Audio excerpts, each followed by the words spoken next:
Hi everyone, नमस्कार आणि सगळ्यांचं खूप खूप मनापासून स्वागत.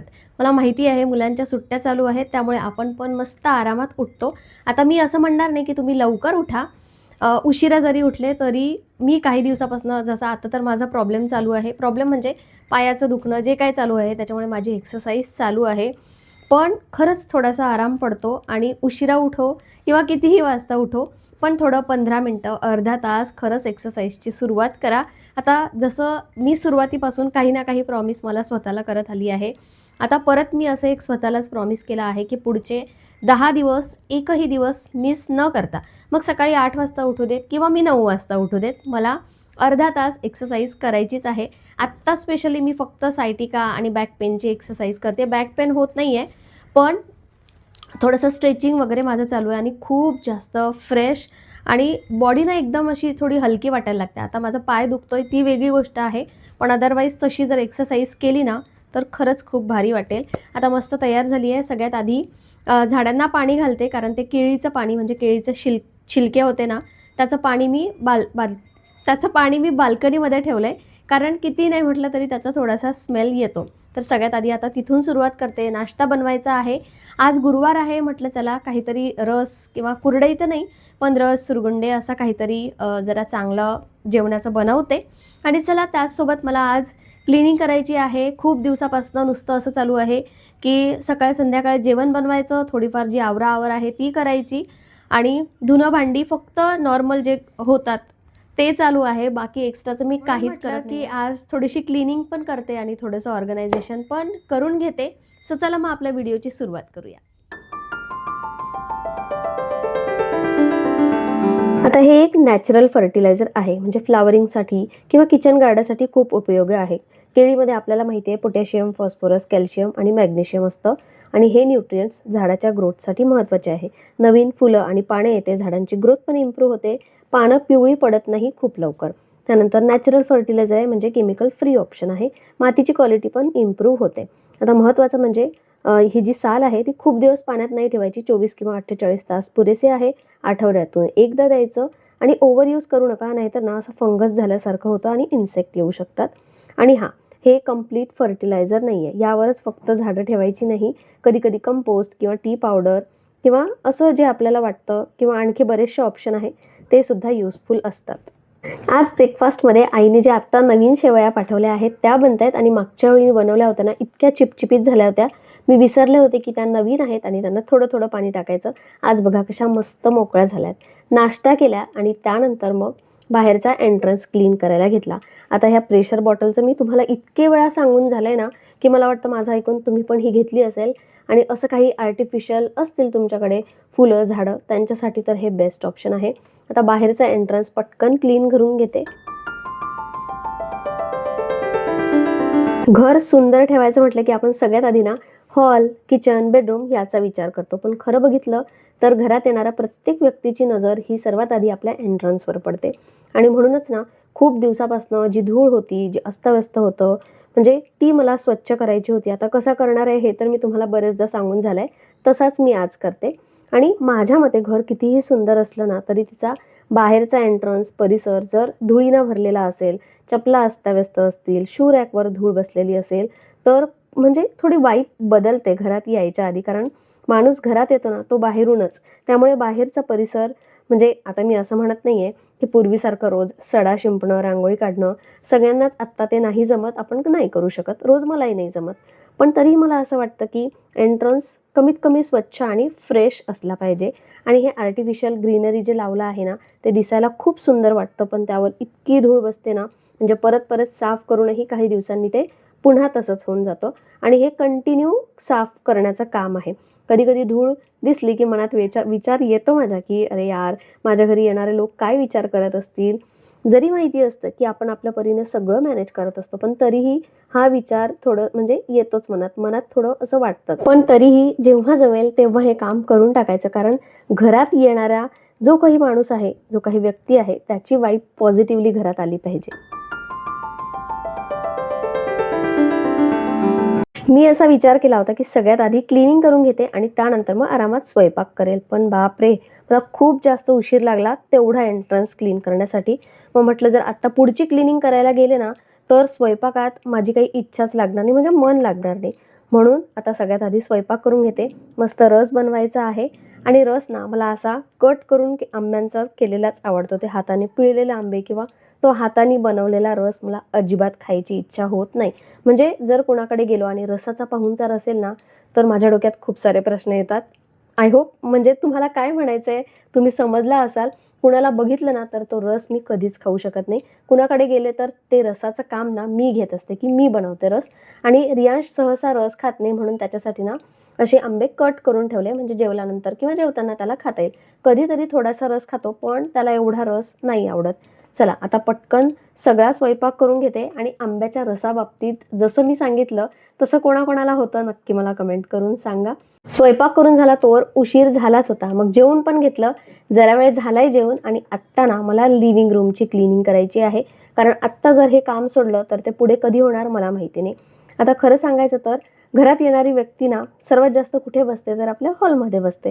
एंट्रन्स मधून आली म्हणजे बाहेरून आली की हॉलमध्ये बसते. बेडरूमपर्यंत फार जवळची माणसं जातात, पण लिव्हिंग रूम तो आपल्या घराचा असा भाग असतो की प्रत्येकाला दिसतो. आणि म्हणूनच मला वाटतं की हॉल फक्त सुंदर नाही तर नीटनेटका, स्वच्छ आणि पीसफुल असला पाहिजे.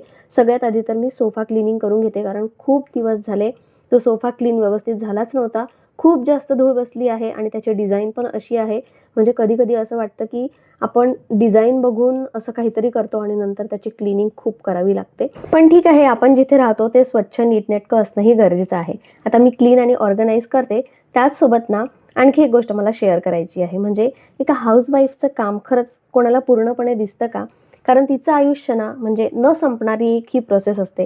कुक, क्लीन आणि ऑर्गनाईज आणि पुन्हा हेच रिपीट, म्हणजे सकाळ, दुपार, संध्याकाळ, रोज न चुकता, कधी सुट्टी नाही, कधी पॉज नाही. कुकिंग केलं की निदान ते ताटात दिसतं तरी, म्हणजे लोक म्हणतात की वा मस्त जेवण झालंय. पण क्लिनिंग आणि ऑर्गनायझिंगचं काय? कोणाच्या लक्षातही येत नाही की पडदे आज नीट लावलेले आहेत किंवा टेबलवरची धूळ पुसलेली आहे, सोफ्याचे कुशन किंवा कवर व्यवस्थित जागेवर आहेत, किंवा घरात येताना जी शांत क्लीन वाईब येते ना त्यामा किती मेहनत असते हे कोणी बघत नाही. आणि ते सगळं इतकं सायलेंट होत असतं की कधी कधी लोकांना वाटतं की अरे घर तर आपोआपच नीट दिसतंय. पण हे सगळं एका स्त्रीला माहिती असतं. त्या नीट दिसणाऱ्या घरामागे किती छोटे छोटे एफर्ट्स आपले लागलेले असतात. म्हणजे सगळे झोपल्यावर कुशन नीट करणं, सकाळी उठल्यावर पुन्हा वस्तू जागेवर ठेवणं, किचन क्लीन करून मग स्वतः बसणं आणि दुसऱ्या दिवशी पुन्हा तेच सगळं नव्याने आपण करत असतो. कधी कधी खरंच वाटतं की म्हणजे इतक्या मेहनतीने आपण काहीतरी करत असतो पण त्यावर कधी कधी कोणाचं लक्षही नसतं. तारीफ करणं तर दूरचीच गोष्ट आहे. पण आता आणखी एक गोष्ट जी मला समजली आहे, आय होप तुम्हालाही समजलीच असेल, कारण तेवढे मॅच्युअर आपण आता झालेलो आहोत. आता सगळ्या गोष्टी ना ॲप्रिसिएशनसाठी नाही करायच्या असतात. काही गोष्टी आपण आपल्या मनाच्या पीससाठी करतो. आपण तिथे राहतो किंवा आपल्याला घर क्लीन आवडतं म्हणून आपण हे सगळं करत असतो. घरात पॉझिटिव्हिटी वाटावी आणि हे सगळं सर्वात महत्त्वाचं म्हणजे हे घर ना घर वाटावं म्हणून आपण सगळं करत असतो. आणि खरं सांगू, हाऊसवाईफ नाही, प्रत्येक स्त्री हे करत असते. फक्त फरक एवढाच आहे की हाऊसवाईफने केलेलं काम इग्नोर केलं जातं किंवा मग हेच तिचं काम आहे असं आपण गृहीत धरतो.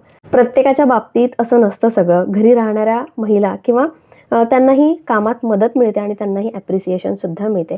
पण आता एक गोष्ट ठरवली आहे की कामाचं कौतुक झालं तर छानच किंवा मग नाही झालं तरीसुद्धा चालेल. कारण आत्ता मी हे सगळं माझ्या स्वतःसाठी करते, मला आवडतं म्हणून करते आणि माझ्या घरात मला शांत, क्लीन, हॅप्पी फील व्हावं म्हणून सगळं करत असते. त्याचसोबत रियांशची मला थोडीशी हेल्प मिळाली. ॲक्च्युली त्याला ना मोबाईल पाहिजे होता. सो मी त्याला जस्ट म्हटलं की मी 5-10 मिनटं मोबाईल देते, तू जरा लादी पुसून घे. त्यांनी पटकन हो म्हटलं. तसाही त्यांनी मोबाईल घेतलाच असता 10 मिनटासाठी. मग त्याच्याकडून हे एक छोटंसं काम करून घेतलं. त्यात माझ्याकडून झालेली गडबड म्हणजे आता इथे मी कोरडा हात मारायला पाहिजे होता कपड्याचा, पण मी काय केलं तिथे ना ओल्या कपड्यांनी पुसून घेतलं आणि तिथे मग आणखीनच जास्त डाग दिसत होते. ती एक चूक माझ्याकडून झाली. बाकी अदरवाईज पूर्ण लिव्हिंग रूम मस्त असा चकाचक आणि क्लीन झालेला आहे. आता डीमार्टमधून मी काही कंटेनर आणले होते आणि प्रत्येक व्हिडिओ खाली ना 1-2 कमेंट तरी असतात की तू ते कंटेनर ऑर्गनाईज केले का, त्यात काही ठेवलंय का, आम्हाला दाखव, आम्ही त्याची वाट बघतोय.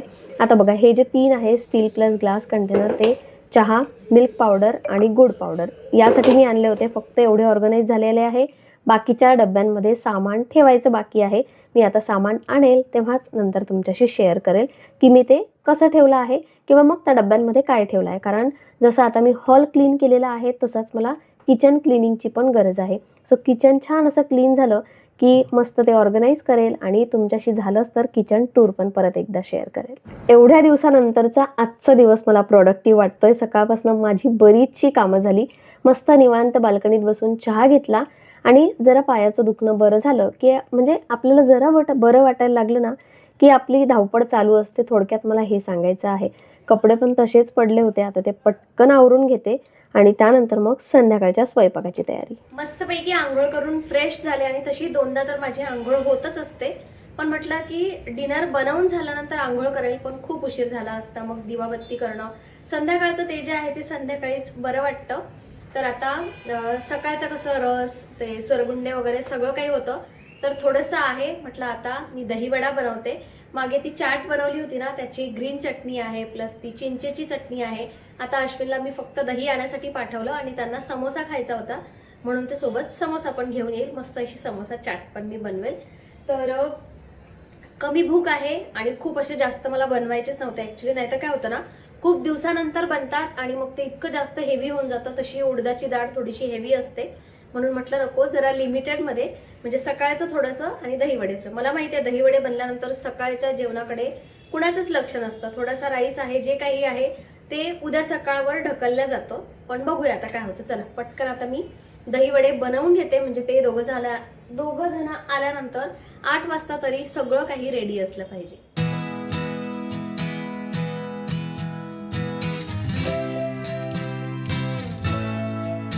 चिंचेची चटणी छान 15 दिवसापेक्षा जास्त पण राहते. पण ही जी ग्रीन चटणी आहे ना त्याचा कलर थोडा काळा पडतो. म्हणून मी आज सकाळीच ठरवलं होतं की संध्याकाळी दहीवड्याचा प्लॅन बनवायचा आणि दहीवडे तळल्यानंतर लगेच मी असे पाण्यात टाकते आणि 2 मिनिटातच बाहेर काढून घेते. खूप अशा वेळ डीप करत नाही. मस्तपैकी समोसा दहीवडे सगळं तयार होतं. मस्त दोन्ही समोसा चाट बनवली. या दोघांना तर तसाही समोसा आवडतो. मला तेवढं क्रेज नाही आहे समोसा किंवा कचोरीचं. मला वडापाव आवडतो. पण असो जे आणलं आहे जे बनवलं आहे ते मस्तपैकी सगळ्यांनी मिळून खाल्लं. आणि जसं मी म्हटलं की येस आजचा दिवस खरंच खूप प्रोडक्टिव्ह होता. आज माझ्या पायांना जरा आराम होता. जरा बरं वाटतंय. पण असं नाही आहे की बरं वाटतंय म्हणून रोजचीच अशी धावपळ असणार आहे. मी डॉक्टरकडे जाणार आहे आणि काय डॉक्टरांनी सांगितलं किंवा मला काय त्रास आहे काय सांगितलं हे सगळं सुद्धा मी तुमच्याशी शेअर करेल. कारण पायाचं दुखणं किंवा काप्स पेन हे बऱ्याच स्त्रियांना होतं. झालंच तर त्यावर मी खरंच खूप डिटेलमध्ये तुमच्याशी शेअर करेल. पण ते सगळं डॉक्टरांकडे गेल्यावर कारण मला सुद्धा आधी समजलं पाहिजे की ॲक्च्युली ते काय आहे. असो चला आता आम्ही आमचा डिनर एन्जॉय करतो. बाकी घर किंवा घर म्हटल्यापेक्षा लिव्हिंग रूम आणि एंट्रन्स क्लीन झालाय. आज एवढं पुरेसं होतं. चला आता उद्या भेटूया परत एका छानशा नवीन व्हिडिओमध्ये. तोपर्यंत व्हिडिओ आवडला असेल तर लाईक करा. हाईप करायला अजिबात विसरू नका. प्रत्येक व्हिडिओमध्ये मी नाही सांगत पण तुम्ही समजून घेत जा. चला बाय.